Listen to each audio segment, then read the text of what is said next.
तो नमस्कार, मेरा नाम विजय है और सभी लोगों से चर्चा होगी। देखिए, आज मैंने दो किताबों को उठाया है आपको सामने। एक किताब है ये, how to avoid loss and earn consistency in stock market, यानी कि अपने वाह। नुकसान को किस तरह से कम करें और किस तरह से लगातार प्रॉफिट करें।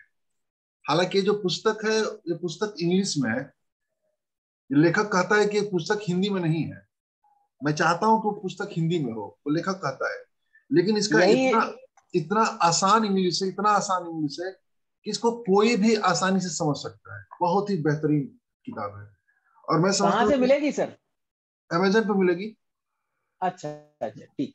और इस किताब का एक एक पन्ना पढ़ना, समझ लीजिए कि वर्षों का अनुभव लेने के बराबर है। वर्षों का अनुभव आपको एक एक, जैसे जैसे आप पन्ना पढ़ेंगे ना, जैसे लगेगा कि हम कई सालों का अनुभव ले रहे हैं। बहुत नॉलेज है। प्रसेनजीत पाल ने लिखा है, बहुत बेहतरीन किताब है। और एक दूसरी किताब मैंने लिया है, ये किताब है निकोलस डरवास की। इस किताब का नाम है शेयर मार्केट से कैसे बनाए मैंने 10 करोड़। ये निकोलस डरवास है। निकोलस डरवास के बारे में बताना चाहूंगा। निकोलस डरवास जो है एक नर्तक थे। नर्तक मतलब कि नाचने वाले थे, और ये अमेरिका के रहने वाले थे। नाचने के दौरान ये कई देशों में घूमते थे, भारत, नेपाल, पाकिस्तान, कई देशों में अपने कार्यक्रम चलते घूमते फिरते थे। और उस दौरान, जबकि जो टेलीग्राम से, वो टेलीग्राम मतलब क्या, वो ये आज का टेलीग्राम नहीं, जो पहले तार भेजे जाते थे, वो तार, उस तार के माध्यम से उन्होंने जो ट्रेडिंग किया, उस ट्रेडिंग का इसमें विवरण दिया हुआ है कि कैसे उन्होंने 10 करोड़ बनाया। वास्तव में जब आप इस किताब का अध्ययन करेंगे, हालांकि इस किताब को मैंने बहुत पहले ले रखा था, मुझे लगता है कि 7-8 साल पहले मैंने खरीदा था। ये होना क्या? लेकिन मैं ट्रेडिंग, तो जो 7-8 साल मैंने पहले पढ़ा था, मैंने सतही तौर पर पढ़ा था, कभी ध्यान से इस किताब को ध्यान देकर नहीं पढ़ा था। लेकिन मैं जो ट्रेडिंग का तरीका अपनाता था, मुझे बाद में पता चला कि वो जो ट्रेडिंग का तरीका है, वो निकोलस डरवास वाली टेक्नोलॉजी है। ये क्या करते हैं कि एक डरवास बॉक्स का बार बार चर्चा करते हैं। डरवास बॉक्स मतलब क्या होता है कि वो कहते हैं कि एक स्टॉक जो होता है हमेशा एक रेंज में होता है। कि जब रेंज, उसका रेंज क्या होता है, एक नीचे का लेवल होता है, एक ऊपर का लेवल होता है। तो वो कहते हैं कि जब ये ऊपर का लेवल तोड़ता है स्टॉक, तो फिर वो नई रेंज में जाता है, एक नया रेंज बनाता है, फिर उस बॉक्स में घूमता है। तो उन्होंने एक बॉक्स को जिक्र किया था जिसको निकोलस डरवास बॉक्स कहते हैं। डरवास बॉक्स, यदि आप डरवास बॉक्स की कहीं भी किसी भी उस पर चले जाइए, जो चार्ट वाले वेबसाइट है, जैसे ट्रेडिंग व्यू हो गया आपका, ट्रेडिंग व्यू के बाद यदि आप देखना चाहते हैं, आई चार्ट की वेबसाइट हो गई, या investing.com है उसकी वेबसाइट हो गई, तो इन सब वेबसाइटों में जाएंगे तो डरवास बॉक्स बन करके आता है। या ये कहिए कि आप अप स्टॉक्स की भी, अप स्टॉक का भी जो प्लेटफॉर्म है ना, वो इजी टू यूज है, कोई भी उसको कर सकता है। यदि आप अप स्टॉक को भी आप सॉफ्टवेयर डाउनलोड करेंगे ना, तो उसमें भी दिखाई देता है। तो सब में डरवास बॉक्स दिखाई देता है। तो मैं चाहूंगा कि एक बार आप लोग इस किताब को पढ़िए, हिंदी में है, बहुत ही आसान है। एक तो ये तो खुद इंग्लिश में है, लेकिन इतना आसान इंग्लिश है कि इसको पढ़ेंगे तो मजा आएगा बहुत।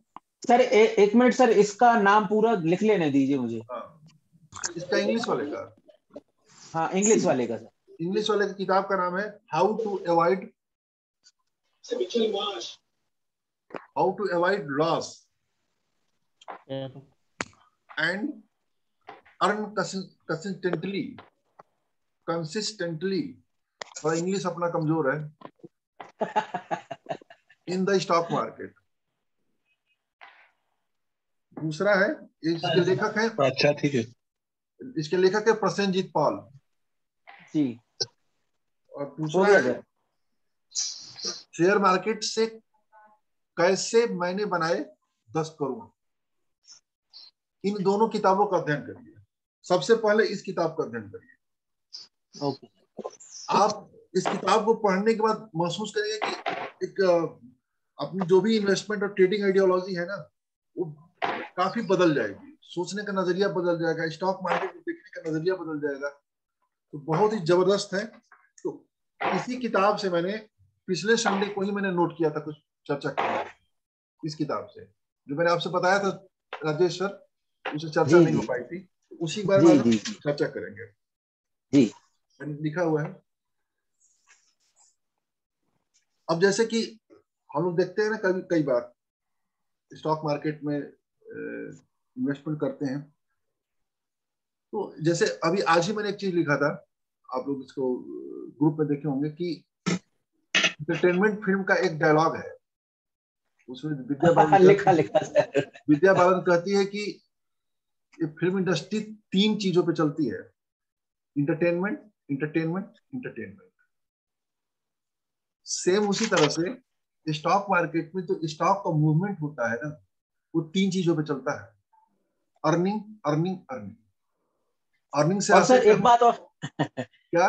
अर्निंग मैंने इसको लिख लिया, अपनी नोटबुक में नोट किया है। हाँ हाँ, अर्निंग, अर्निंग, अर्निंग। तो जिसकी अर्निंग मतलब सेल्स और प्रॉफिट एक दर से बढ़ते रहना। वो सेल्स और प्रॉफिट जिसका बढ़ता रहेगा, जी वो स्टॉक मार्केट, वो स्टॉक आपको अपने मतलब कि एक नई ऊंचाई पर लेकर जाएगा ही जाएगा, उसमें कोई नहीं है। और जो शॉर्ट टर्म के जो मूवमेंट होते हैं ना, जैसे अभी जी नायका आया, नायका का आईपीओ जी। पहले ही दिन 100% बढ़ हम्म। गया। अभी आपका एक और आईपीओ आया, जोमेटो का आईपीओ आया, एक ही दिन में 100% बढ़ गया। तमाम ऐसे आईपीओ आए, लेकिन अभी किसी ने ग्रुप में ही डाल रखा है, नायका जो है 1 करोड़ का प्रॉफिट है और 1 लाख करोड़ का मार्केट कैपिटल हो चुका है। आप लोगों ने पढ़ा होगा इसको, किसी ने डाला था, राकेश जी। तो 1 लाख करोड़ का मार्केट कैपिटल हो गया है। उसमें किसी ने कहा था कि वो इसको देखते हुए ग्रुप का भी आईपीओ बनाना लाना चाहिए। तो सर आवाज सर अपने से म्यूट कर दीजिए, जिसको भी आवाज आता हो। तो तो अब आप देखिए कि 1 करोड़ का प्रॉफिट है और 1 लाख करोड़ का मार्केट कैपिटल है। क्या ये जस्टिफाई करता है? हमें तो नहीं लगता कोई जस्टिफाई करता है। हालांकि जो आईपीओ होते हैं, आईपीओ, एक तो मैं कल वीडियो देख रहा था, वीडियो में बताया कि वो यंग ब्लड होता है। बात सही। जैसे क्रिकेट में नए खिलाड़ी आते हैं, जैसे रोहित शर्मा हो गए या विराट कोहली आ गए, तो जब नए आते हैं तो उनपे लोग ज्यादा दाव खेलते हैं। तो आईपीओ उस पॉइंट ऑफ व्यू से दाव ज्यादा खेला भी जाता है। लेकिन कई बार ऐसा होता है कि वो इतना ज्यादा वैल्यूएशन पे लिस्ट हो जाते हैं ना, कि वो आप उसको सोचते हैं कि इसमें करें तो क्या करें, हम कहाँ से इसमें एंट्री मारे, इतने बहुत ज्यादा बढ़ जाते हैं। जैसे आपका नायका बताया गया, जोमेटो बताया गया, जोमेटो जो कि कंपनी लगातार घाटे में चल रही है, उसका 1 लाख करोड़ का मार्केट कैपिटल है, कैसे हो गया? नायका का भी हो गया। फिर अभी आपका पेटीएम आ रहा, देखिए कि पेटीएम किस तरह से जाता है। अभी एक लेटेंट का आईपीओ आया था, अभी कल या परसों समाप्त हुआ है, 300 गुना सब्सक्राइब हुआ है, 300 गुना। सोचिए क्या स्थिति होगी, सोच करके बड़ा अजीब सा लगता है। तो हम लोगों को, मैं तो समझता हूँ कि नए आईपीओ की तुलना में यदि आप देखें तो पुराने जो स्टॉक्स है ना, उसमें बहुत सारे ऐसे ऐसे स्टॉक्स हैं जो बेहतर आपके मतलब अवसर दे रहे हैं। और बेहतर अवसर कैसे मिलेगा? और बेहतर अवसर आपको 2-4 पैरामीटर हम लोग बना के रखेंगे, तो उस पैरामीटर के आधार पर हम बेहतर अवसर तलाशेंगे।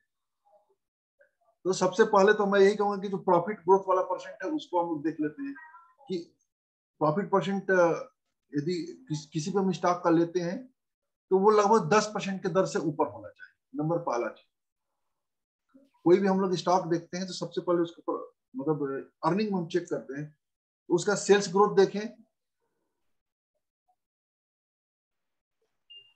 फिर प्रॉफिट ग्रोथ देखें,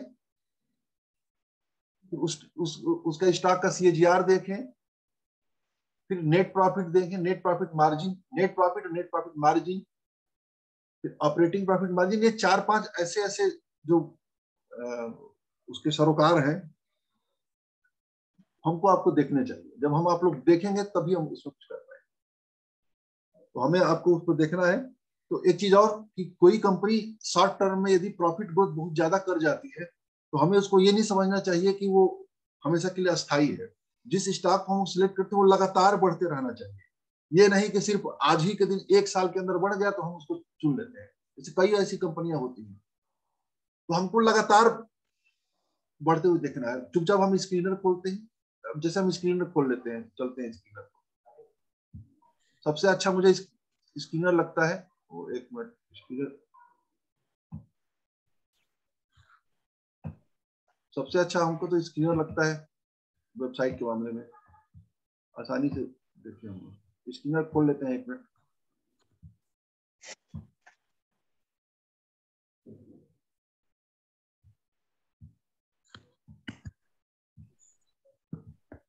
आज रोशन महतो जी साथ में है, मैं घबरा रहा हूँ क्योंकि बिल्कुल मास्टर आदमी है, इनसे मैंने काफी कुछ सीखा है। एक तरह से अपने क्या कहें, गुरु के समक्ष बैठ करके बताना पड़ रहा है। तो मैं ये घबरा तो रहा हूँ, आपकी मैं महानता ठीक है से सर बता नहीं कि पा रहा हूँ। मैं कह रहा हूँ सर कि ये तो आपकी महानता है कि आप हमको इतना रेस्पेक्ट दे रहे हैं, नहीं है नहीं, ना? आप रेस्पेक्ट लायक हैं भाई। नहीं नहीं नहीं नहीं, ठीक है, मैं महतो जी के धन्यवाद। बारे में बता दूं, महतो जी बाई प्रोफेशन इंजीनियर है, लेकिन उन्होंने इंजीनियरिंग नहीं किया। 24 आवर कह लीजिए कि बिल्कुल अपना जो कैरियर है इन्होंने स्टॉक मार्केट में ही बनाया। और लगभग इनका, मैं उम्मीद करता हूँ लगभग 20 सालों का अनुभव ही होगा, 20 साल से ऊपर होगा अनुभव, शुरू से ही ये करते आ रहे हैं। तो एक बार अपने बारे में थोड़ा बता दें, वीडियो ऑन करके फिर उसके बारे में चर्चा करते हैं। बताइए महतो सर, जी सर। बताइए, पहले अपने बारे में बताइए, अरे क्या अनुभव है, क्या कैसा है, अपने क्या बारे आपने में सीखा बताया है। सर? एक्चुअली देखिए, अच्छा वीडियो देखते हैं, वीडियो ऑन। सर नमस्कार। हाँ मैं अभी अपने पूरी तरीके से घर की वेशभूषा में हूँ, है ना? एकाएक मैंने खाना खाने के बाद जो है कि खोला ना, तो देखा कि आप कुछ मैसेज टाइप कर रहे थे, लिख के आ रहा था आपके नाम से कि आप मैसेज टाइप कर रहे हैं। मैंने कहा कि देखें क्या मैसेज टाइप कर रहे हैं, सर का मैसेज है तो कुछ इंपॉर्टेंट ही होगा, है ना?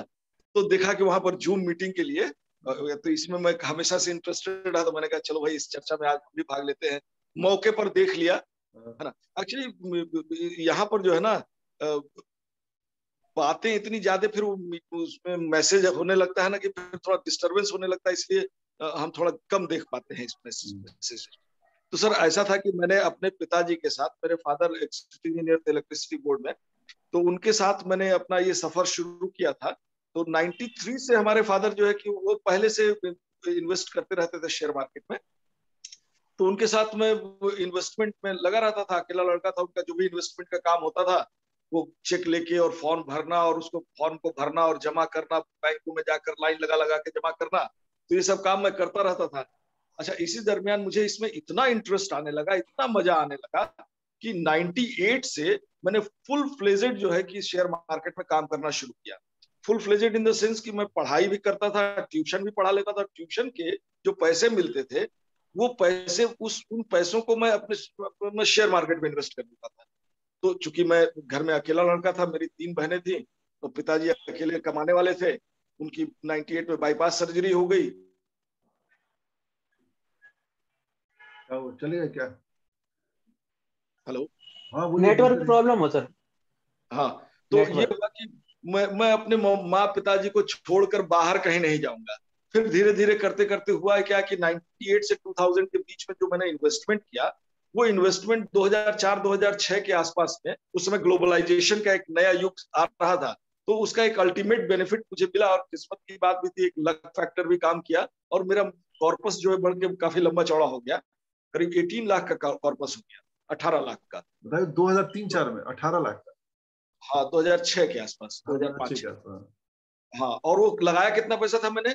मुश्किल से लगभग 1.25 लाख रुपए मैंने लगाए थे, तो 98 से लेकर 2001 के बीच में। अब जब इतना हो गया तो फिर काफी बातचीत हुई। फिर तीनों बहनों की शादियां वादियां निपटाने के बाद पिताजी से ऐसी बातचीत होती थी, तो पापा मेरे काफी पॉजिटिव रहते थे। कह यार गुड्डू, मेरा घर का नाम गुड्डू है, वो हमेशा गुड्सी नाम से बुलाते थे, तो कह यार गुड्डू, तुम जो है ये जो है कहाँ इस नौकरी वोकरी के चक्कर में पड़ोगे, मार्केट में काम करो, बढ़िया पैसा बनाते हो। तो जब पापा ने हमको सपोर्ट किया, तो मुझे मेरा हिम्मत जो है कि काफी बूस्टअप हो गया, और मैंने कहा कि नहीं, मैं इसी मार्केट में काम करूंगा, और बड़ा अच्छा रहा। और उसके बाद कंटिन्यूअसली मैंने जो है कि मार्केट से पैसा बनाया। हाँ, बीच में कुछ इंट्राडे के चक्कर में कुछ मतलब ट्रेडिंग के चक्कर में मैंने 5-6 लाख रुपए गंवा भी दिए, लेकिन गंवाने के बाद मैंने और कुछ काफी सीखा कि मार्केट को और किस तरीके से देखा जा सकता है। तो अभी तो आपका मीटिंग है सर, आप चर्चा कर रहे हैं जो फंडामेंटल, पहले हम लोग भी फंडामेंटल देखा करते थे, हम थे और 2-3 मित्र हमारे, एक वकील साहब थे और एक और मित्र थे, हम लोग फंडामेंटल्स पर काफी देखा करते थे। जैसा कि आपसे कभी उस जमाने में चर्चा हुआ करती थी, जैसे अब जब आप यहाँ रहते थे कॉलोनी में, तो काफी आपसे चर्चा हुई कि ये देखना है वो देखना, जैसे भी आप बता रहे थे कि उसका CAGR देखिए, ये देखिए, वो देखिए, बीटा मार्जिन देखिए और सब कुछ देखिए। अब हम लोगों ने, हमारा अपना विचार थोड़ा सा बदल गया है, क्या मैं उसके बारे में बता दूं थोड़ा सा? हाँ बिल्कुल बताइए। बिल्कुल सर। मेरा कहना है कि ना, जो फंडामेंटल हम लोग देखने की कोशिश करते हैं, तमाम बुक्स पढ़िए, है ना, उसके बाद फंडामेंटल पर बैठकर चर्चा कीजिए किसका फंडामेंटल कहाँ, और लगातार उस पर नजर रखिए। एक्चुअली फंडामेंटल एनालिस्ट जो होता है, उसका उसका कोई ना कोई व्यक्ति उस कंपनी के अंदर होता है, जो कंपनी के बारे में उसको सारी जानकारी देता रहता है, जैसा आपको मालूम होगा। उनका कुछ ना कुछ घुसपैठ होता है। घुसपैठ इस सेंस में भी होता है कि वो मैनेजमेंट में भी घुसे रहते हैं और वो लेबर के बीच में भी घुसे होते हैं। तो उनको सारी जानकारी उनको सही समय पर मिल जाती है। हम और आप क्या है कि हम आप बैलेंस शीट देखते रहते हैं। बैलेंस शीट को हमने देखा कि बीच में कंपनियों ने काफी अपने ढंग से मैनेज किया, मैनिपुलेट कर देते हैं, मैनिपुलेट कर देते हैं। तो मैनिपुलेशन में कई बार हम लोग फंसे। तो फिर अल्टीमेटली हुआ कि क्या हम लोग टेक्निकल एनालिसिस को देख सकते हैं? तो बात ये हुई कि टेक्निकल एनालिसिस पर अगर काम करते हैं तो इसमें भी फसंत है, लेकिन एक चीज अच्छा है कि अगर किसी कंपनी का फंडामेंटल अच्छा है तो टेक्निकल चार्ट पर वो चार्ट पर दिखलाई देता है कि ये कंपनी ग्रो कर रही है ना। तो हम लोग ने क्या देखा कि भाई टेक्निकल के हिसाब से उसको अगर मैनेज करते हैं तो फंडामेंटल पढ़ने में जो ज्यादा, अब देखिए किसी के पास समय भी नहीं, जैसे आप है, नौकरी करते हैं, आप बहुत ज्यादा इंटरेस्ट रखते हैं, इसीलिए टाइम निकाल कर आप पढ़ भी लेते हैं, ये भी देखते हैं, CAGR देख लिया, ये देख लिया, वो देख लिया। किसके पास इतना टाइम है आज की डेट में जो इतना देख कर इन्वेस्टमेंट करेगा? जो प्रैक्टिकल बात है आप वो समझिए। हमारे पास समय था, हम तो फुल टाइम अपना 24 आवर्स इन्वेस्टमेंट किए हुए थे, है ना, 24/7 लगे रहते थे। तो हमने सब कुछ फंडामेंटल देखने की कोशिश, तो भी पूरा फंडामेंटल नहीं देख पाते। तो मेरा ये मत है कि अगर हम लोग टेक्निकल एनालिसिस को थोड़ा गौर से देखें, थोड़ा ध्यान से देखने की कोशिश करें, तो सारे फंडामेंटल्स जो है वो टेक्निकल चार्ट पर दिखलाई देने लगते हैं। जैसा कि आपके यहाँ कुछ लोगों ने को हमने देखा कि वो चार्ट बनाते, बहुत बेहतरीन चार्ट आपके इस पर जो है कि आजकल प्रोड्यूस होने लगा है। बीच बीच में मैंने देखा बड़ा बढ़िया चार्ट आने लगा है। वो संदीप जी हैं, घनश्याम है, बहुत ज्यादा मेहनत करते हैं, बहुत ज्यादा, है ना। अच्छे से। हाँ, तो काफी बढ़िया चार्ट। तो हम लोग अब हम हमारा क्या है कि अब हम लोग जो है कि थोड़ा सा इस बेसिस पर आ गए हैं कि चार्ट में एक कंपनी का डिफरेंट चार्ट देखा जाए, या एक ही चार्ट को डिफरेंट टाइम वैल्यू पर देखा जाए। मतलब किसी एक चार्ट को पकड़ ले, जैसे RSI हमने अभी पकड़ रखा है ना, बीच में ADX देखा, सब देखा, सब कुछ देखा, इस समय RSI पर पकड़ रखा, और RSI में ही एकदम डीपली घुसते चले गए, उसकी डेप्थ में चले गए हम। मतलब अपने पांव चारों तरफ न पसारने के बजाय, जिसे वो कहते हैं ना कि नेटवर्क मार्केटिंग में 20 ठो लेग न लगा के एक ही लेग लगाया और उसके डीप में चले गए। तो जब डीप में जाकर देखेंगे तो सब चार्ट का वैल्यू ही बदल जाता है, चार्ट का मायने ही बदल जाता है। तो इसको कभी टेक्निकल पर कुछ चर्चा रखिएगा तो उस दिन जो है कि बढ़िया बोर्ड लगा रखा है, इस पर एक दिन चर्चा किया जाएगा बढ़िया से, है ना, सब कुछ व्यवस्था करके, है ना। लेकिन एक बात बस, मैं यहाँ पर जब इतनी बात हुई है तो RSI में मैं एक चीज जो देख रहा हूँ, है ना, उसको केवल आप इतना, जो लोग भी अभी यहाँ पर हमको लगता है कि 11 लोग मौजूद हैं हमको लेकर, तो बस एक चीज मैं आपको यहाँ पर जरूर बताऊंगा। अभी तो कुछ इसको लगाने की व्यवस्था मेरे पास नहीं है, मैं यहाँ दिखाऊं आपको। एक चीज मैं बताऊंगा, अभी जब हमको आपने दिया है तो मैं इतना तो जरूर कहूंगा कि एक चीज मैं जरूर बता के जाऊं। एक मिनट, इसको उल्टा कैसे कर सकते हैं कि उधर से दिखाई दे, नहीं कैमरे पर किधर से डाल दें इसको, मोर एक्चुअली पवन जी रहते हैं तो वो करते रहते हैं सब। मैं इसे बता रहा हूँ, जैसे RSI का चार्ट किसी कोई देखता है यहाँ पर कि नहीं? हाँ दिखता है। दिखता है। RSI में हम लोग अभी 70 और 30 को देखते हैं। हाँ कभी जनरली कभी मैं 60 और 40 भी कर देता हूँ। हाँ, तो 70 और 30 देखने के बजाय आप इसको 60 और 40 पर। अच्छा चलिए ठीक, हम 60 चल करते हैं। हाँ ठीक है, फिर उसके बाद आप देखिए कि आप क्या हैं। आप इन्वेस्टर हैं, अपने आप को पहले तो कैटेगराइज करना है। ठीक है। आप इन्वेस्टर हैं या ट्रेडर है। ट्रेडर में भी, अभी ट्रेडर की बात तो छोड़ दीजिए, ट्रेडर के बीच में कई कैटेगरी और आ जाती है। हाँ हाँ ट्रेडर का मतलब हो गया कि आप स्कैल्पिंग करते हैं या 5 मिनट के चार्ट पर आप 10 मिनट के चार्ट पर आप इंट्राडे करते हैं, तो ये ट्रेडर हो गया। आप स्कैल्पिंग कर रहे हैं। दूसरा देखिए स्विंग ट्रेडिंग करते हैं आप क्या? स्विंग ट्रेडिंग, ज्यादातर हम लोग स्विंग ट्रेडिंग करते हैं। क्या पोजिशनल ट्रेडिंग करते हैं? हाँ पोजिशनल ट्रेडिंग और स्विंग ट्रेडिंग के बीच में भी काफी डिफरेंस है। ये हो गया अगर मिनिमम आप मान के चलिए 5 साल का टर्म हो गया, हाँ तो पोजिशनल ट्रेडिंग करने वाले जो है कि इसको 12 महीने से लेकर 3 महीने से 12 महीने तक का टाइम लगाते हैं कि पोजिशनल ट्रेडिंग हो गया। ठीक है। हाँ स्विंग ट्रेडिंग जो है कि वो 3-4 दिन से लेकर और 3-4 महीने तक की बात हम करें कि पोजिशनल स्विंग ट्रेडिंग हो गया। ट्रेडर क्या करते हैं कि आज सवेरे लिया और शाम को हमको बेचना है। हाँ जो ट्रेडर आप हैं उस आधार पर आप इस चार्ट को देखते चले, तो पीपीटी जब आएगा तब उसमें बताएंगे कि 60 पर और 40, 60 और 40 के बीच में 60 के ऊपर गया, 60 के ऊपर कोई भी स्क्रिप्ट अगर जा रही है, RSI 60 को क्रॉस कर रहा है, आप किसी भी चैनल पर इस पर देखिए। अगर आप इन्वेस्टर हैं तो आप इसको देखिएगा डेली चार्ट पर और वीकली चार्ट पर। वीकली और डेली चार्ट पर अगर आप देखिए ये 60 के ऊपर है, तो उसमें आप मंथली भी आप जोड़ लीजिए। इसको इसको इसको जो हमारे गुरु जी हैं उन्होंने नाम दिया grandfather, father and son strategy. इसके बारे में सुना कभी आपने? हाँ सुना है। दादाजी, पिताजी और बेटे जी। तो दादाजी हमारे हो गए मंथली अगर हम इन्वेस्टर हैं, और पिताजी हमारे हो गए वीकली और पोता हो गया, सन हो गया डेली। अब इस तीनों में अगर वीकली हमारा 60 से अबव जा रहा है, अबव 60 है वीकली, है ना, और हमारा मंथली भी अबव 60 है, और डेली चार्ट हमारा जो है वो 60 को अगर क्रॉस करने की कोशिश कर रहा है, तो समझ लीजिए कि अब उसका सारा फंडामेंटल आप निकाल लीजिए। जो भी फंडामेंटल आप उसका देखिएगा वो सब आपको बेहतरीन कैटेगरी में दिखाई देगा। अच्छा, चाहे जो भी कैटेगरी आप फंडामेंटल उसका उठा के देखिए, है ना, तो सब, तो वहां पर हम इसको बाई कर लेंगे। ठीक ठीक ठीक ठीक है।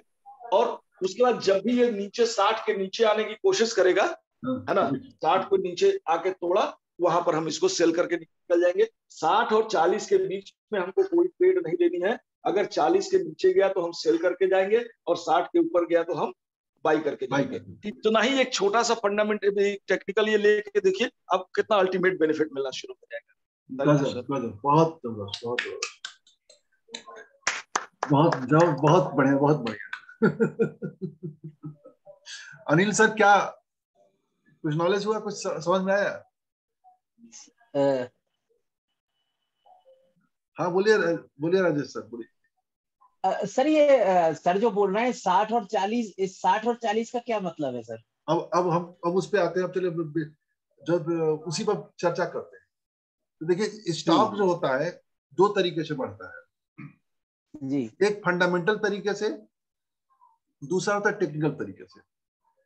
फंडामेंटल जो होता है कंपनी का बिजनेस होता है, देश की परिस्थिति होती है, तमाम तरह की चीज होती है।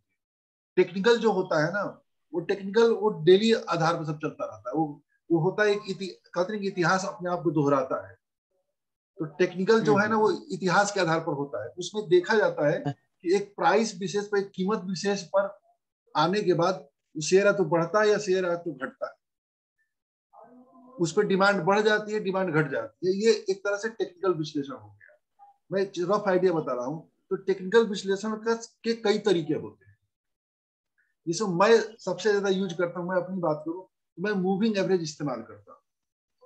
मैं बहुत पहले से मूविंग एवरेज इस्तेमाल करता रहता हूँ। मूविंग एवरेज क्या होता है पहले इसको जानते हैं। जो मूविंग एवरेज होता है, पर डे जो भाव बंद होता है, जैसे 10 दिन का हो गया, 1 2 3 4, जैसे 1 तारीख से लेकर 10 तक, 1 2 3 4, 1 से लेकर 10 तक, तो 1 से लेकर 10 तक के भाव को हम जोड़ेंगे, 1 2 3 4 5 10, और फिर उसमें से 10 का डिवाइड कर देंगे, तो होता है कि वो 10 दिन का मूविंग एवरेज निकल के आता है।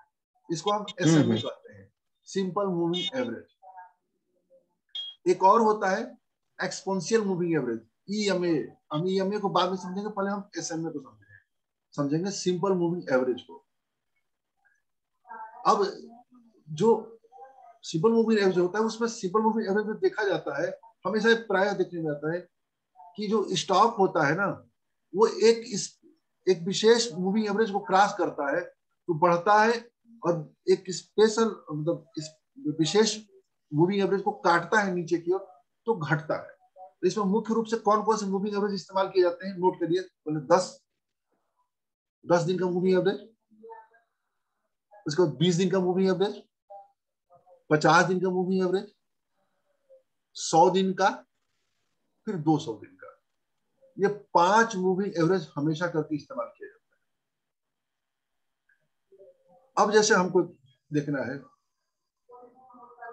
ये जो मूविंग एवरेज बताए गए हैं, इन मूविंग एवरेज के बाद जब जब स्टॉक आता है, यदि नीचे गिरते हुए आता है तो सपोर्ट लेता है, यदि ऊपर जाते हुए जाएगा तो रेजिस्टेंस लेगा। अब जैसे फॉर एग्जाम्पल तौर पर अभी मैंने कल जो बताया था, कुछ यहीं पे लिखा था मैंने, कुछ स्टॉक मैंने बताए थे कि जो केमिकल स्टॉक्स हैं जो अभी उस पर चल रहे हैं, डिस्काउंट पे चल रहे हैं जी, जिसमें मैंने बताया था लॉरस लैब बताया था, लॉरस लैब पर मैं बताया था, वो एक और स्टॉक था कोई, दीपक नाइट्राइट बताया था दीपक सर। नाइट्राइट बताया था, आरती इंडस्ट्री बताया था, कई 5-6 स्टॉक मैंने केमिकल बताए थे। उसमें से 4 जो स्टॉक थे वो 200 दिन के मूविंग एवरेज के नीचे चल रहे हैं। तो जब तक ये शेयर 200 दिन के मूविंग एवरेज के नीचे है तब तक डाउन ट्रेंड माना जाएगा, और जब ये 200 दिन के मूविंग एवरेज को काटे, ऐसे नीचे से काटे, तो हमें उस शेयर को खरीदना चाहिए। जैसे स्किनर पे चलते हैं, आइए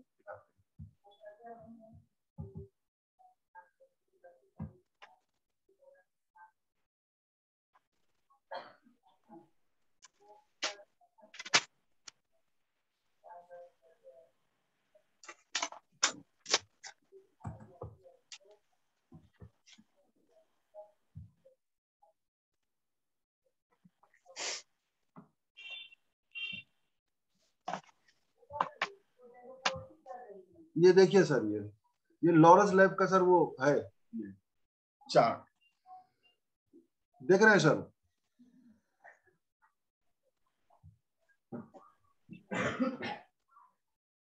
अब ये देखिए, ये ऊपर वाला जो मूविंग एवरेज है 50 दिन का मूविंग एवरेज है, ऊपर वाला ये, नीचे वाला जो मूविंग एवरेज है वो 200 दिन का मूविंग एवरेज है।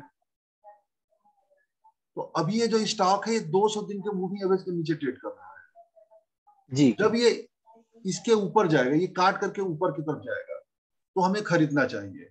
उसी तरह से देखिए 50 दिन के, जैसे 50 दिन मूविंग एवरेज के नीचे देखिए, नीचे शेयर चलता जा रहा है, फिर 200 दिन का नीचे देखिए, 200 दिन के आसपास इसने सपोर्ट लेने की कोशिश किया, फिर नीचे चला गया। और उसी तरह से एक और शेयर को लेते हैं हम,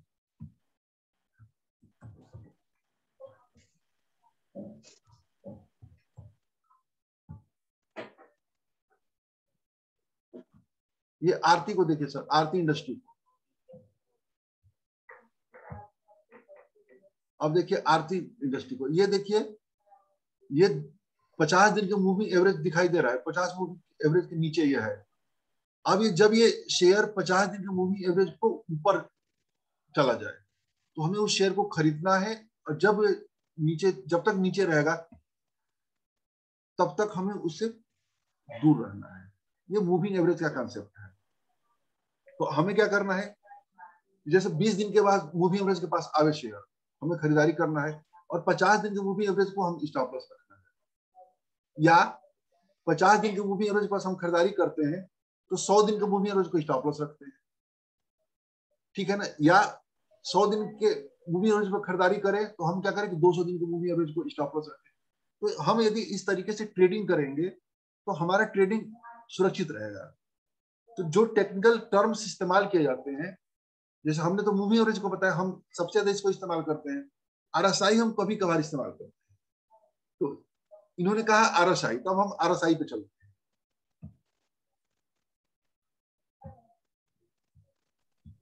यहाँ सर मूविंग एवरेज के बारे में एक बात मैं बताऊं?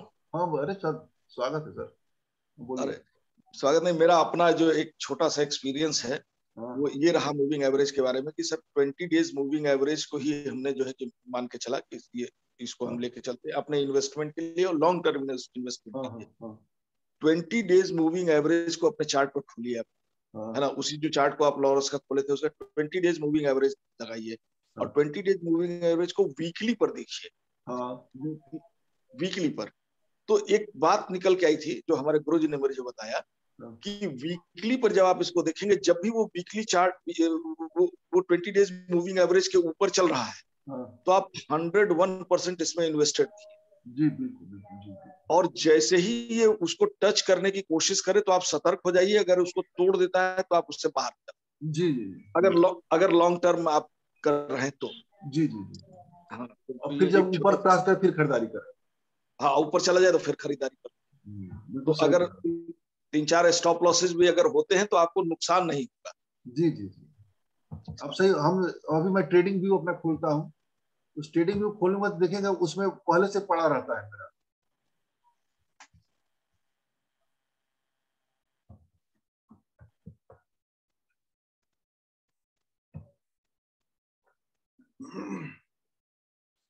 वो ये नहीं सोचिएगा कि बीच में अपना ध्यान देने लगे। मतलब आपने क्या बात है, मूविंग एवरेज की बात की तो मेरे दिमाग में एक बात आई, मैं बोल दिया।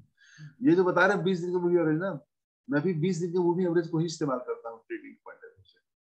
20 दिन, 50 दिन या 20 दिन, 100 दिन, 20 दिन के मूवी एवरेज खरीदारी और 100 दिन का स्टॉप लॉस मैं ये रखता हूँ। आप जो बताए हैं बिल्कुल यूनिक टेक्निक बताए हैं, तो और भी अच्छा बताया है। और मेरा अपना मानना है कि जो मैं देखता हूँ कि 20 दिन के मूवी एवरेज खरीदारी करें और जैसे 10 दिन के मूवी एवरेज क्रॉस करें। तो शॉर्ट टर्म के लिए मैं बता रहा हूँ, 10 दिन के जैसे मूवी एवरेज को ऊपर क्रॉस करके फिर नीचे आवे बेच दीजिए, फिर आएगा 20 दिन के मूवी एवरेज के बाद, फिर खरीदारी करिए। 20-10 20-10 20-10 करते रहिए और उसके नीचे 100 दिन के मूवी एवरेज को स्टॉप लॉस रखिए। आपके क्या सोचना है इस बारे में? अच्छा है, वो भी एक प्लान, अच्छा प्लान है, बट मैंने कभी उस चीज पर ट्राई नहीं किया है। मैंने मूविंग एवरेज को दूसरे तरीके से पढ़ा है कि अगर मूविंग मार्केट अगर हमारा बुलिश फेज में है ना, अगर मेरा मार्केट बुलिश फेज में है तो हम देखेंगे कि हमारा जो मूविंग एवरेज है वो उसका इसकी लाइन जो है वो ऊपर ऊपर ऊपर ऊपर होती चली जाएगी। 200 मूविंग एवरेज आपको सबसे नीचे दिखाई देगा, फिर 100 मूविंग एवरेज उससे ऊपर दिखाई देगा। तो जब हम एरियल व्यू देखते हैं, जब हम एकदम टॉप से जब शेयर मार्केट को देखते हैं तो यही पहले देखते हैं कि इसका मूविंग एवरेजेस कहाँ कहाँ जा रहा है ना। तो मतलब एरियल व्यू पहले देखा कि भाई पूरी अंतरिक्ष से दुनिया पृथ्वी को देखा, फिर पृथ्वी पर आकर उसके अंदर टटोला, फिर उसके अंदर जब टटोलने के बाद जब हेड व्यू में आए तो हेड व्यू में आके उसको टटोलने की कोशिश किए और उसके बाद फिर उसमें सूक्ष्मदर्शी लगाया, तब हम आगे का व्यू बता रहे हैं कि वो 20 डेज मूविंग एवरेज पर चले आए। उसमें इस तरीके से देखते हैं। बिल्कुल सर, बिल्कुल। ये देखिए सर, ये मेरा ट्रेडिंग व्यू खुला हुआ है सर, ये मेरा जो ट्रेडिंग व्यू है। अब ट्रेडिंग व्यू जानते हैं क्या होता है? रुकिए, पहले ट्रेडिंग व्यू के बारे में बताना पड़ेगा ना, बता देते हैं। दरअसल सर चार्ट जब हम देखते हैं किसी भी स्टॉक को, हमको चार्ट भी देखना चाहिए। चार्ट मुख्य रूप से 3 तरीके का चार्ट होता है। एक चार्ट होता है लाइन चार्ट, जो सीधे सीधे रेखा होता है। दूसरा होता है कैंडलस्टिक चार्ट और तीसरा होता है हैकेनेसी, सबसे ज्यादा यूज किया जाता है। लाइन चार्ट, कैंडलस्टिक चार्ट और हैकेनेसी चार्ट सबसे ज्यादा लोग यूज करते हैं। तो अब उस चार्ट के साथ अब कहाँ देखें? या तो जो जिस ब्रोकर के यहाँ आपका अकाउंट है, जैसे एंजल ब्रोकिंग हो गया, सिराम इनसाइट हो गया, चाहे IIFL हो गया, जिसके यहाँ भी चले जाए, आप उसका ऐप खोलेंगे या लैपटॉप खोलेंगे तो उस स्टॉक पे जाएंगे तो चार्ट खुल के आएगा, उसको आप चार्ट खोलिए। अब उस चार्ट में जाएंगे तो उस चार्ट में कुछ चीजें डालने की होती है, हम भी बहुत ज्यादा नहीं जानते, बहुत संक्षिप्त जानते हैं। हमने क्या किया है कि पहले से ही अपने चार्ट में 20 दिन का मूविंग एवरेज और 100 दिन का मूविंग एवरेज पहले से ही मैं सेट करके रखा हूँ। किसी भी स्टॉक का देखता हूँ, वो हमेशा वो जैसे ही खोलता हूँ वैसे ही आ जाता है। अब देखिए जैसे और इसके लिए मान लेते हैं कि चार्ट हमको देखना है, तो सबसे ज्यादा लोकप्रिय जो चार्ट देखने का जगह है वो है आपका ट्रेडिंग व्यू या इन्वेस्टिंग.com। ट्रेडिंग व्यू के वेबसाइट पर चले जाइए, वहां पर ईमेल से लॉग इन कर दीजिए, चाहे इन्वेस्टिंग पे चले जाइए, वहां पर अपने ईमेल से यूजर आईडी पासवर्ड बना लीजिए। आपके लिए तमाम चीजें फ्री हो जाएंगी उसमें। अपना वॉच लिस्ट बनाइए, चार्ट देखिए। लेकिन ट्रेडिंग व्यू में चार्ट में फ्री वाले वर्जन में सीमित सुविधा है और उसमें इन्वेस्टिंग.com में ज्यादा सुविधा है। तो मैं ट्रेडिंग व्यू इस्तेमाल करता हूँ। देखिए अब जैसे देखिए ये इंडिया मार्ट का शेयर खुला हुआ है, अब हम इंडिया मार्ट का हटा करके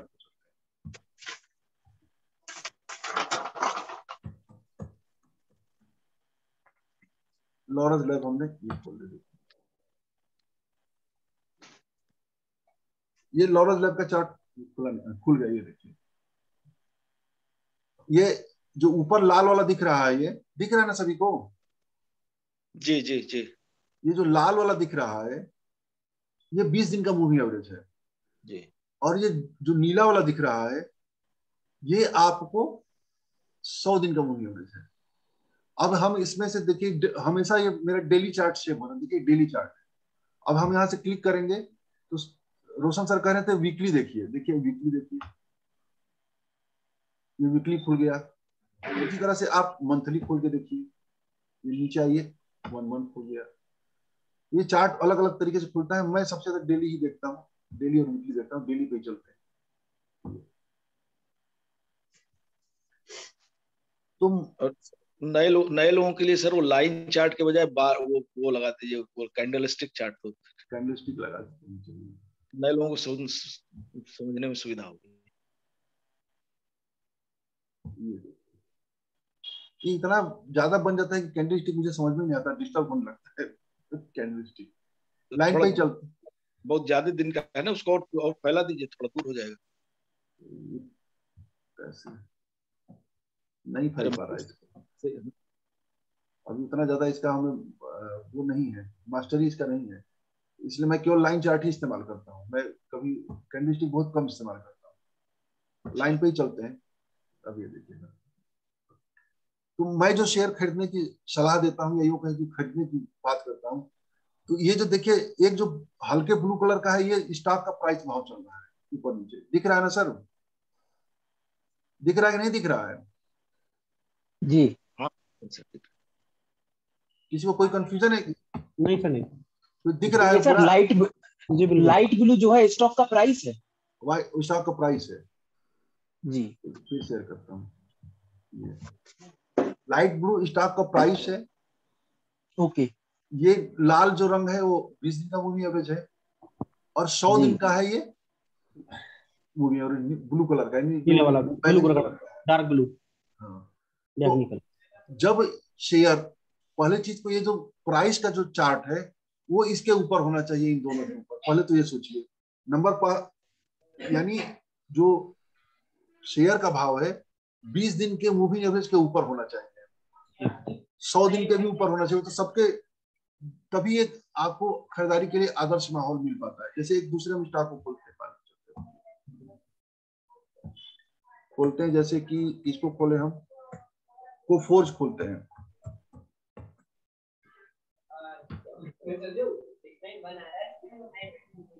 ये देखिए कोफोर्ज को स्टॉक को देखिए, कोफोर्ज को देखिए 20 दिन के मूविंग एवरेज के ऊपर चला गया। देखिए 100 दिन के मूविंग एवरेज दिखाई दे रहा है सर? जी बिल्कुल सर, बिल्कुल। ये देखिए 100 दिन के मूविंग एवरेज के आसपास इसने सपोर्ट लिया है, सपोर्ट दिया, तो जो ऊपर चला गया, फिर ऊपर चला गया। जैसे ही ये 20 दिन के मूविंग एवरेज को ऊपर क्रॉस कर, देखिए ऊपर इसने क्रॉस कर, आप जी। यहाँ पर खरीदारी करिए। यदि आप ये खरीदारी करते हैं तो आप यकीन मानिए 10 में से आप पाएंगे कि 5 से 6 बार वो शेयर जो होता है ऊपर चला जाता है। उसके पीछे और भी देखा जाता है। और देखिएगा तो देखिए नीचे मैंने एक RS इंडेक्स लगा रखा है। इधर देखिए नीचे दिख रहा है, नीचे ये वाला इंसर दिख रहा है ये। जी हाँ।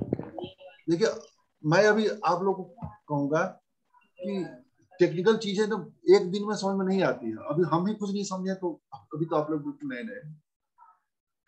क्यों इसको जितना, हाँ बोलिए सर। ये आपने जो अभी दूसरी चीज बताई वो क्या बता रहे थे, नीचे आपने क्या लगा रखा है? वो एक रिलेटिव स्ट्रेंथ होता है। अच्छा अच्छा, रिलेटिव स्ट्रेंथ वही बाद में समझिएगा, अभी उसको ओके। समझने के। अभी आप जो है ट्रेडिंग के पॉइंट ऑफ व्यू से अभी केवल चार्ट पर मूविंग एवरेज इस्तेमाल करना शुरू करिए, और मूविंग ओके। एवरेज इस्तेमाल करके देखिए उसको कैसे असर करता है।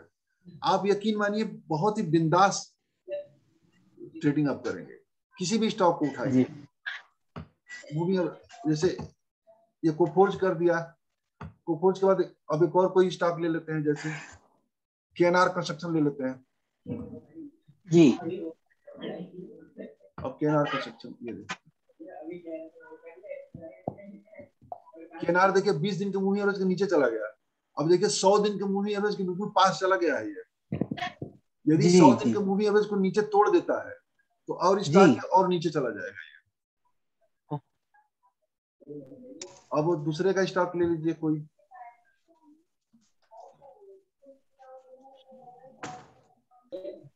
कौन सा स्टॉक ले? आईईएक्स लेते हैं।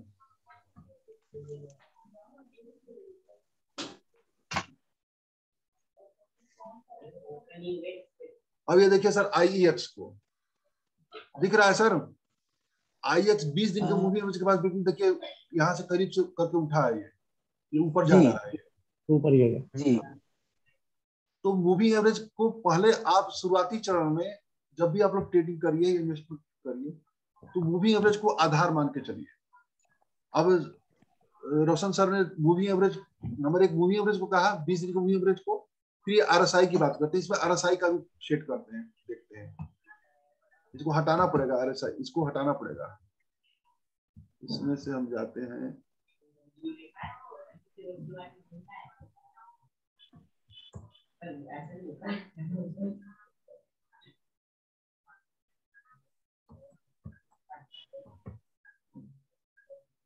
पा रहे हैं कैसे यार,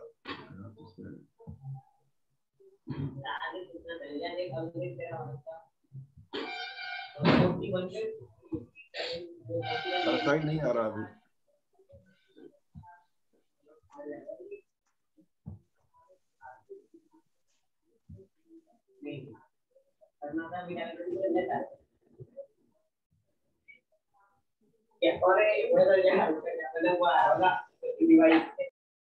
आरएसआई अभी नहीं आ पा रहा है, मुझे बहुत ज्यादा आरएसआई में यूज नहीं करता। मैं पहले से ही मेरा ये टेम्पलेट मैंने बना के रख रखा है, तो हमेशा मेरा ऐसे ही खुलता ही है। मैं यही 3 चीजें इस्तेमाल करता हूँ टेक्निकल के तौर पर सर। एक इस्तेमाल करता हूँ 20 दिन का मूविंग एवरेज, 100 दिन का मूविंग एवरेज। इसके बाद नीचे जो आरएस है, इसको जब ये 0 के ऊपर होता है तो मैं खरीदारी के लिए उचित समझता हूँ। जब ये नीचे जाता है, 0 के नीचे चला जाए, तो बिकवाली मैं उस पर हाथ नहीं डालना है, और ये 20 दिन के मूविंग एवरेज के ऊपर हमें खरीदारी करना है। कुछ समझ में आया? मुझे लग रहा है कि आज वो मैं पीछे बता नहीं पा रहा हूँ, क्योंकि नहीं, बहुत तो अच्छा समझ बता आ रहे हैं गए। सर।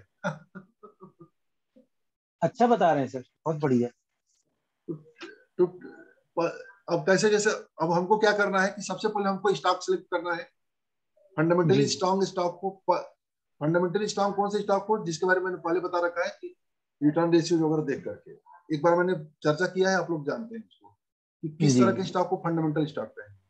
उसके बाद हमको चेक करना है उस स्टॉक का मोमेंटम स्टॉक हो, कम से कम 1 साल का रिटर्न और 5 साल के रिटर्न पॉजिटिव हो। जिस स्टॉक में रिटर्न 1 साल का 50% के ऊपर हो, 5 साल का 100% के ऊपर, वो स्टॉक मान के चलिए कि वो मजबूत स्टॉक है।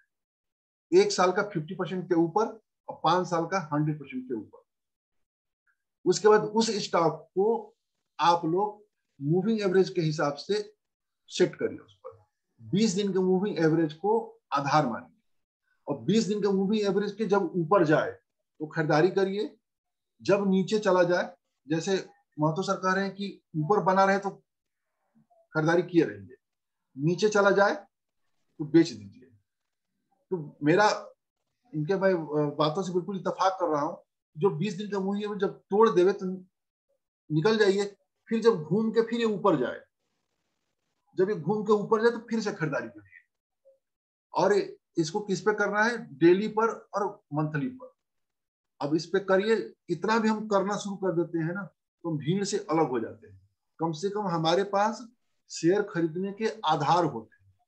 तो जो हम हवा में तीर चलाते हैं ना, जो तुक्का मारते हैं, तुक्का मारने से हम बेहतर काम करेंगे। और यदि हम 10 स्टॉक चुनेंगे ना तो 10 में से आप पाएंगे 5-6 ऐसे स्टॉक्स होते हैं जो हमको पॉजिटिव रिटर्न देते हैं। बाकी जो रिटर्न होंगे वो उसमें हमारा स्टॉप लॉस हिट हो जाएगा। क्या जाता है, आसानी से हम साल का, मैं बता दूं आपको, 35-40% के लगभग 30-35% तो आसानी से हम सीजीआर निकाल सकते हैं, कहीं कोई नहीं गया हुआ। क्यों मातो सर, मैं सही कह रहा हूँ गलत कह रहा हूँ? सर बिल्कुल सही कह रहे हैं, बिल्कुल सही कह रहे हैं। आपका क्या अनुभव है इस बारे में? नहीं, बिल्कुल सही कह रहे हैं। बिल्कुल 30-35% आसानी से सीजीआर लाया जा सकता है। अब हाँ, जैसे हाँ, हाँ, हाँ। और कुछ बताइए, और बताइए कुछ आप।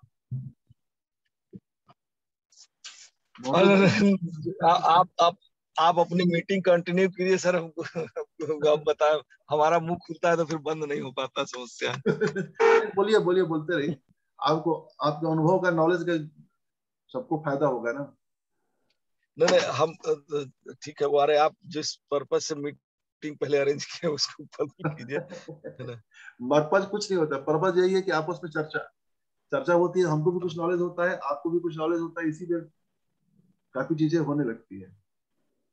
हाँ सर, वही जैसे हम हमको अगर ये मूविंग एवरेज के बारे में अगर बात करनी हो ना, तो हम तो पहली बात यही करेंगे कि अगर हम लॉन्ग टर्म इन्वेस्टर हैं, जो हम अपना लॉन्ग टर्म का जो भी इन्वेस्टमेंट मैंने कर रखा है, हाँ, वो हम उसका एक क्राइटेरिया ये रखा है कि एक क्राइटेरिया पहले मूविंग एवरेज देखते हैं कि week 20 days moving average and weekly chart पर। अगर वीकली चार्ट पर वो 20 डेज मूविंग एवरेज के ऊपर है तो हमारे पोर्टफोलियो में रहेगा। अगर वो उसके नीचे चला गया तो हम उसको उस वीक में, मतलब फ्राइडे फ्राइडे को वो क्लोज होगा, क्लोजिंग उसकी फ्राइडे को 3:30 बजे आएगी, तो 3 बजे 3:30 बजे हम उस सौदे को, अगर वो नीचे क्लोजिंग दे दिया वीकली चार्ट पर, तो हम उसको काट, है ना। तो इससे क्या होता है कि डेली वाले में आपको नॉइज ज्यादा मिलेगी, कि वो बार बार नीचे क्रॉस करेगा, फिर ऊपर जाएगा, नीचे जाएगा, ऊपर जाएगा। तो लेकिन अगर हमारा मार्केट, तब हम ट्रेंड नहीं पकड़ पाएंगे। हो सकता है कि हम सौदा काट दिए और हम ट्रेंड नहीं, आपको याद होगा, याद से 1-1.5 साल पहले मैंने आपको कहा था, अगर आपको याद होगा, कि सर ये स्ट्रक्चरल बुलिश मार्केट हो रही है, और मुझे ये याद, मार्केट, है।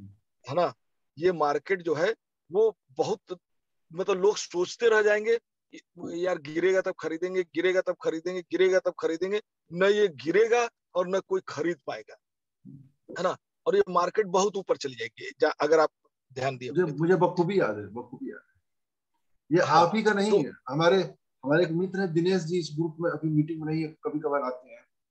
उन्होंने हाँ, मुझे बहुत पहले कहा था, जब ये जब निफ्टी जो है 11,000 के लेवल पर रन कर रहा था, तब उन्होंने हाँ, कहा कि किसी एक्सपर्ट का यूट्यूब पे देख रहे थे, उसने कहा था, एक्सपर्ट ने, कि मैं नहीं जानता कि कैसे होगा, निफ्टी कैसे जाएगा, हाँ, लेकिन निफ्टी 18,000 जाता हुआ दिख रहा है। और निफ्टी सही हाँ, में 18,000 चला गया। जो मार्केट में अपना समय दिया हुआ है ना, जो अनुभव लिया हुआ है, वास्तव में वो जो बोलता है वो सही बोलता है। और आपके हाँ। पास इतना अनुभव है तो सर, इतना अनुभव कि मैं क्या बताऊं। हम भी, हमने अपना अनुभव के साथ साथ लोगों के विचार हम सुनते रहते हैं हमेशा, हाँ, क्योंकि हमारा काम ही वही है। तो हम लोगों के विचार सुनते रहते हैं, तो वहां से भी हमको कुछ ना कुछ इनपुट मिलता रहता है। हाँ, तो हाँ, अगर हम वीकली पर 20 डेज मूविंग एवरेज अगर देखते रहेंगे, तो हाँ, हम मार्केट में कोई ट्रेंड पकड़ने की स्थिति में हो जाएंगे, कि जैसे ये पॉजिटिव ट्रेंड गई थी, तो इस पॉजिटिव ट्रेंड को हम लोगों ने पकड़ लिया, उसी उसी आधार पर पकड़ लिया। हाँ, और बाकी तो जो आरएसआई वगैरह जो फैक्टर और था, वो एक फैक्टर ये भी था कि इसके आधार पर उसको पकड़ा गया। तो इसमें नॉइस कम रहेगी। बार बार आपको अगर आप लॉन्ग टर्म इन्वेस्टर हैं तो बार बार आपको सौदा नहीं काटना पड़ेगा, और आपको एक बहुत ही अच्छा रिटर्न मिलेगा, जिसके आधार पर आप, अगर आपको याद होगा कि आप ही के एक मित्र जो है, जिनको रिलायंस मैंने कटवा दिया था, फिर वो बार बार कह रहे थे रिलायंस खरीद लो, रिलायंस खरीद लो। मैंने कहा अभी क्यों खरीदिएगा रिलायंस, हाँ, याद है हाँ, आपको? हाँ, याद है। है ना? भी तो उनका भी नाम दिनेश जी तो था शायद। दिनेश ही थे। हाँ, हाँ, हाँ, हाँ। तो फिर बाद में तो जब रिलायंस फिर उस स्थिति में आया, फिर बाइक किया गया और फिर उसने बढ़िया रिजल्ट दिया, है ना। तो कहने का मतलब वहां पर जब आप वीकली चार्ट पर 20 डेज मूविंग एवरेज देखेंगे तो नॉइस कम मिलेगी और आपको ट्रेंड पकड़ने में सुविधा। ठीक, तो आज का सिखलाई 2 चीजें रहा, एक 20 दिन का मूविंग एवरेज 20 दिन का चार्ट पर, और दूसरा RSI 60 40 से 60 के बीच में। बस वो कहा है ना उसने, क्या नाम है, जो ब्रूस ली है, ब्रूस ली कहता है कि मैं उससे नहीं डरता जो 100 दाव का प्रयास किया रहता है या जानता है, मैं उससे डरता हूं जो एक ही दाव को 100 बार प्रैक्टिस किया रहता है। तो एक ही चीज हम 20 दिन के मूवी और RSI तो लगातार हम करते हैं, लगातार करते हैं, लगातार करते हैं, लगातार करते हैं, तो निश्चित तौर पर हमको वेल्थ क्रिएट करने का मौका मिलेगा। कोई दुनिया की कोई ताकत नहीं रोक सकती हमको आपको वेल्थ क्रिएट करने से। बहुत ही शानदार, बहुत ही बेहतरीन, बहुत मजा आ गया आज। महतो सर आ गए, उन्होंने बता दिया। अरे और एक बात और, 20 डेज मूविंग एवरेज के बारे में एक बात और हम आपको बताएं सर। जो हम लोग वो देखते हैं ना, अरे देखिए मेरे दिमाग से बात, अरे जिसमें वो रेंज बन के आता है, बीच में लाइन होती है, ऊपर वाली लाइन और नीचे वाली लाइन, क्या बोलते हैं उसको? MACD। MACD नहीं, MACD तो अलग होता है, चार्ट पर ही बन जाता है मूविंग एवरेज के जैसा, 3 लाइन बन जाती है। पाइवट पाइवट पाइवट पाइवट नहीं नहीं सर, अरे यही का और अरे क्या नाम है जो जापानी गणितज्ञ रहे हैं, नंबर, फिबोनाची नंबर। अच्छा नहीं फिबोनाची नहीं, और बताइए चार्ट में और क्या क्या है जो सिंपल हम लोग देखते हैं। सुपर ट्रेंड नहीं ये सब तो एक्स्ट्रा ऑर्डिनरी में चले गए आप। दरबास बॉक्स, जैसे RSI और ADX और क्या, एक और क्या देखते थे, अरे देखिए एकदम नाम ही नहीं याद आ रहा यार मेरे। अच्छा चलिए, तो उसका वो जो है ना, बोलिंजर बैंड है ना, बड़ा सिंपल सा चार्ट है, लेकिन बोलिंगर बैंड की खासियत देखिए कि उसका जो मिड पॉइंट होता है ना, जो मीन उसका होता है, आपको उसके बारे में पता है? एक्चुअली वो और कुछ नहीं, 20 डेज मूविंग एवरेज है। अच्छा, हाँ, और उसको आप किसी भी टाइम फ्रेम पर देखिएगा, जो 20 डेज मूविंग एवरेज के जहां जैसे ही उसको क्रॉस करने की कोशिश करता है, किसी भी टाइम फ्रेम पर देखिए आप, तो वहां पर से उसमें वो मतलब आप तेजी और मंदी दिखाई देने लगती है थोड़ी थोड़ी, है ना। तो ये एक मतलब मुझे पहले नहीं पता था, बाद में जब मुझे गुरुजी ने बताया कि भाई ये और कुछ नहीं, 20 डेज मूविंग एवरेज, बहुत ही जबरदस्त। और तब देखने का नजरिया थोड़ा सा और बदल गया। जैसे जैसे हम लोग जानते हैं, जैसे हम लोग नॉलेज होती है ना, वैसे वैसे हम लोग और स्मार्ट होते जाते हैं जी।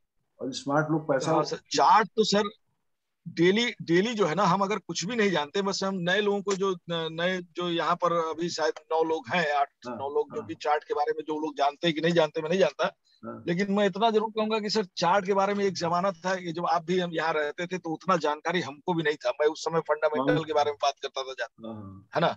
लेकिन रोज चार्ट को खोलकर 1 घंटा आधा घंटा जैसे समय मिलता है उसको देखने का प्रयत्न करें, बस फालतू ही देखने का प्रयत्न करें। कभी बोलिंगर बैंड को दो तीन चीज हम लोग बता देंगे, उसको उसी चीज को देखने का प्रयत्न करें, है ना। तो वो क्या होगा कि धीरे धीरे चार्ट के बारे में, चार्ट आपसे बात करने लगेगा कि हाँ हम क्या कर रहे हैं, हम क्या करना चाह रहे हैं। धीरे धीरे वो अपने आप उसके बारे में तो फंडामेंटल पर ज्यादा टाइम न लगाने के बजाय हमारा जो अपना अनुभव अभी ये कहता है कि अगर हम चार्ट को देखने की कोशिश करें तो फंडामेंटल को हम चार्ट पर ही देख लेंगे। ये बहुत बढ़िया, बहुत बढ़िया, बहुत बढ़िया, बहुत मजा आया आज तो। आज अनिल सर मजा आया, राजेश सर? अरे सर मजा आ गया, बहुत मजा आया। हम लोग तो सर चार्ट वार्ट कुछ देखना जानते ही नहीं थे। मैं वही आप लोगों के जो डिस्कशन होता है ग्रुप में, मतलब मैं उसका पूरा थ्रेड पढ़ता हूँ। हालांकि वो बहुत समय लगता है क्योंकि मैसेजेस की ऐसी बारिश होती है, ऐसे बम गिरते हैं कि शुरुआत में तो सर जब मैंने आपसे रिक्वेस्ट की कि मुझे इस ग्रुप में शामिल किया जाए, तो फिर 2 दिन तक तो मुझे ये लगा कहीं मैं कुछ गलती तो नहीं कर बैठा, कि अरे भैया, जब फिर 1 घंटे बाद देखूं तो उसमें 250 मैसेज। अब मेरा दिमाग चकरा गया कि एक तो मैं जानता नहीं हूँ कुछ, ऊपर से ये 250 मैसेज, अगर मैं एक एक मैसेज पढ़ूंगा तो यार अपना तो पूरा दिन लग जाएगा इसको पढ़ने में। लेकिन फिर भी मैंने देखा, फिर कोशिश करी धीरे धीरे कि देखूं यार ये हो क्या रहा है। तो उसमें क्या है, कई तो बातचीत हो रही है, हंसी मजाक भी चल रहा है, अच्छा लगता है। लेकिन कुछ जो काम की बातें थी, तो काम की फिर बात मैंने सर उसका भाई। सुनिए सर, तो मैंने एक उसका तोड़ निकाला। मैंने कहा सर जो इसमें काम की बातें हैं, जो मुझे सीखना है जो, तो मैंने एक अपना एक अलग ग्रुप बनाया। उसमें उसमें सर सिर्फ 2 ही मेंबर मैंने रखे, एक मैं खुद और एक मेरी श्रीमती जी। अब वो क्या है कि अब श्रीमती जी तो हमारी कुछ देखती नहीं है इसमें, तो उनको तो सिर्फ एक डमी मेंबर की तरह है, क्योंकि भैया बिना ग्रुप में एक मेंबर तो रखना ही पड़ेगा। तो मैं उसमें से जो जो सार है सर आपके ग्रुप का, उसमें से जो मुझे मेन मेन चीजें मिली, वो मैंने उसमें सेंड कर ट्रांसफर दी, कर दूं। क्या बात है, ट्रांसफर कर दी। क्या बात है। अब सेम तरीका। तो क्या हुआ सर, फिर जब मैं जैसे देखूं 4 घंटे बाद, जैसे मैंने खोला, आपके 125 मैसेज पड़े हुए हैं उसमें, तो मैंने देखा कि यार 125 मैसेज 20 मेरे मतलब के हैं बस। तो मैंने 20 को अपने उसमें ट्रांसफर कर दिया। अब मैं जो अपना ग्रुप खोलता हूँ तो उस वो 20 देखता हूँ मैं कि अब जो कि ये आपकी मीटिंग तो खैर बहुत फ्रूटफुल रही। मैं तो सर ने मतलब मेरी तो पहली मुलाकात है, उन्हें प्रणाम बहुत बहुत, बहुत कुछ सीखने को मिला। तो इस तरह से मैंने फिर वो जो बाढ़ थी मैसेजेस की, मैंने उस मतलब बाढ़ में से एक अपना तोड़ निकाल लिया कि यार ये तो मेरा तो सर अरे के सर, ऊपर से निकल गया। मैं कई लोगों को जानता हूँ जो रात को बैठते हैं ऊपर से नीचे तक मैसेज पढ़ते हैं। मैं कई लोगों को जानता हूँ।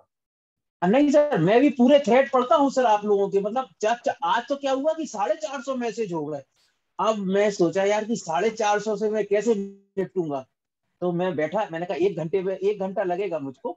तो मैंने आज बहुत कुछ, आज जो आप बता रहे थे ना, वो ये आपने वो कौन सी फिल्म थी उसका डायलॉग, वो एंटरटेनमेंट एंटरटेनमेंट आप बोल रहे थे, तो मैंने उसको लिखा सर। अभी मैं कॉपी में अपनी वही पढ़ रहा हूँ। स्टॉक 3 कारणों से चलता है, अर्निंग, अर्निंग और अर्निंग। और अर्निंग का मतलब है सेल्स और प्रॉफिट। तो मतलब ठीक है, अब सेल्स और प्रॉफिट जैसे आपने हमें स्क्रीन पे भी देखना सिखाया कि भाई सेल्स देखो वो बढ़ना चाहिए, प्रॉफिट भी बढ़ना चाहिए। ये नहीं कि सेल्स तो बढ़ रही है और बाकी सब कुछ घट रहा है, तो क्या मतलब हुआ ऐसी सेल बढ़ने का। तो कहीं ना कहीं से कुछ ना कुछ क्लू हमको मिलते जा रहे हैं। और आज तो जो है ये 20 डेज मूविंग, अच्छा चार्ट देखना नहीं आता था सर। अब ये कैंडल्स बने हुए हैं। अब आप ही कह रहे हैं कि कैंडल हमें समझ में नहीं आए, तो हमें तो सर और भी कुछ समझ में नहीं आता है। कैंडल हमारा में बहुत अब बहुत हल्की समझ है मुझे, बहुत हल्की समझ। नहीं नहीं, अब सर कैंडल की समझ तो है, हमें तो चार्ट की ही समझ में नहीं थी। लेकिन अभी जो आपने 3 चीजों के चार्ट दिखाए हमें, ये एक आपने 2-3 चीजों, एक कोफोर्ज का दिखाया, एक केनार का दिखा रहा है, एक लॉरस लैब का। तो ये 20 डेज मूविंग एवरेज और 100 डेज मूविंग एवरेज को कैसे टच कर रहा है प्राइस, वो आपने दिखाया। तो उससे कुछ समझ में आया कि हाँ चलो यार सीखे। चार्ट भी देखना एक बहुत बड़ी कला है सर, और हम जैसे नए लोगों के लिए तो बहुत फ्रूटफुल रही है मीटिंग। और मैं आपका तो धन्यवाद है ही, साथ में मैं तो सर जैसे दिग्गज लोग मौजूद हैं तो बहुत हमें लग रहा है कि सीख ही जाएंगे हम। एक दिन आएगा जब सीख ही जाएंगे। मास्टर हो अभी तो जाएंगे। अरे मास्टर हो ना हो, आप लोग बैठे हैं ना मास्टर, अब थोड़ा ही सब बहुत मास्टर सीख ले वही बहुत है। सर, कोई यहाँ पर कोई मास्टर नहीं है। Everyone is here student. सब लोग यहाँ पे स्टूडेंट हैं। सभी लोग कुछ ना कुछ सीखते रहते हैं। ये और सर ये बुक लाया हूँ सर मैं बहुत मजा आएगा, जो पढ़िए आप, उसको, बहुत मजा आएगा। हाँ पढ़ रहा हूँ मैं। अच्छा है, इसमें काफी कुछ फ्रीक्वेंसी के बारे में बात है इसमें, कि आप जो सोचते हैं, जिन लोगों के संग में रहते हैं, तो वैसा ही आप जो है आपकी वेव्स जो है निकलती हैं और उन्हीं चीजों को आकर्षित करती हैं। तो यदि आप काफी स्टाफ अच्छा है। ट्रेडर और इन्वेस्टर के ग्रुप में रहेंगे तो आप इन्वेस्टर जरूर बन जाएंगे, एक अच्छे इन्वेस्टर। हाँ सर, सर इन्वेस्टर ही बनना है। बाकी ये जो ये क्या कहते हैं इंट्राडे तो अपने बस की बात है नहीं, क्योंकि ना तो मैंने इतनी फुर्सत है। और मैं बताऊं सर, राजेश सर, ये जो आप जी किताब बता रहे हैं, किताब मैंने अपने अंदर इतना चीज भरा है इन सब चीजों को लेकर के, मोटिवेशन जी जो को लेकर 2010-11 से ही मैं लगातार लिखता आ रहा हूँ। मैं जी जी गिनती करूं तो नहीं तो भी 500, कम से कम 500 लोग जिनको मैं जानता हूं, जो मुझे देख करके स्टॉक मार्केट की तरफ आए। जी जो बहुत सारे ऐसे लोग थे जो स्टॉक मार्केट को छोड़ चुके थे, फिर से आए, जी और सिर्फ हमारे हाँ पोस्ट को पढ़ पढ़ कर। जी और ऐसे ऐसे लोगों का हमको हर दूसरे तीसरे दिन मैसेज आते हैं कि सर मैं क्या हम्म। करूं। मैं जाने में अनजाने में बात, कोई कहता हमको ग्रुप में शामिल कर लीजिए। मैं ग्रुप में तो शामिल अब कर ही नहीं पाता हूं, क्योंकि स्पेस ही नहीं बचा है। तो मैंने टेलीग्राम पे शुरू कर दिया, भाई आप आइए वहां पर। हाँ हाँ, वो मैंने देखा सर, मैं भी उसमें ज्वाइन कर लिया हूँ। तो लाभ की बात। हाँ, लाभ की बात है। तो लाभ की बात है। वो लिखते रहता हूँ, लिखते रहता हूँ, लिखते रहता हूँ। और ऐसे ऐसे लोग स्टूडेंट, मतलब स्टूडेंट हो चाहे वो, तो मैसेज आते हैं कि मैं क्या बताऊँ। कल 3-4 दिन पहले एक लड़के का मैसेज आया था कि वो मध्य प्रदेश में 4th क्लास एम्प्लॉई है। तो कहा सर जी मैंने सबसे अपने ग्रुप में सबसे छोटे पोस्ट पर मैं हूँ, और मनोज करके नाम है, हाँ मनोज कुछ नाम करके है।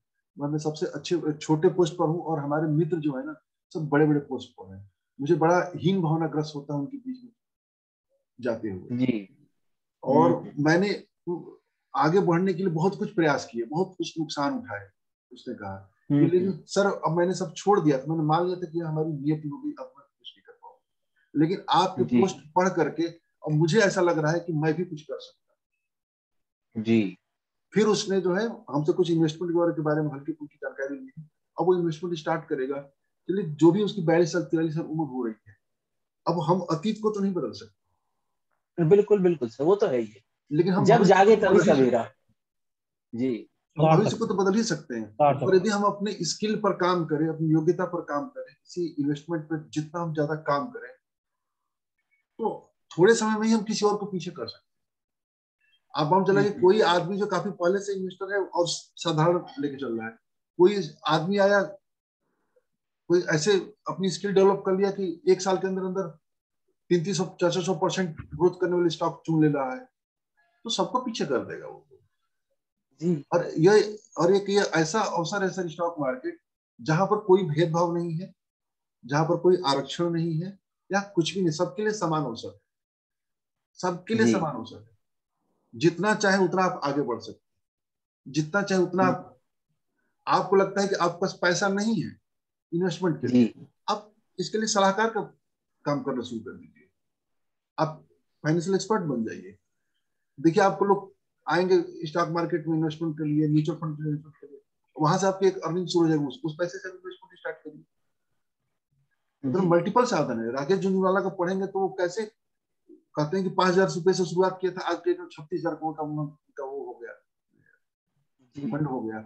तो 5,000 रुपए, 5,000 रुपया थोड़े था, उनके बारे में पढ़ेंगे तो वो स्टॉक मार्केट में पैसा लगाने के लिए उन्होंने कई स्रोतों से पैसा इकट्ठा करने की कोशिश किया।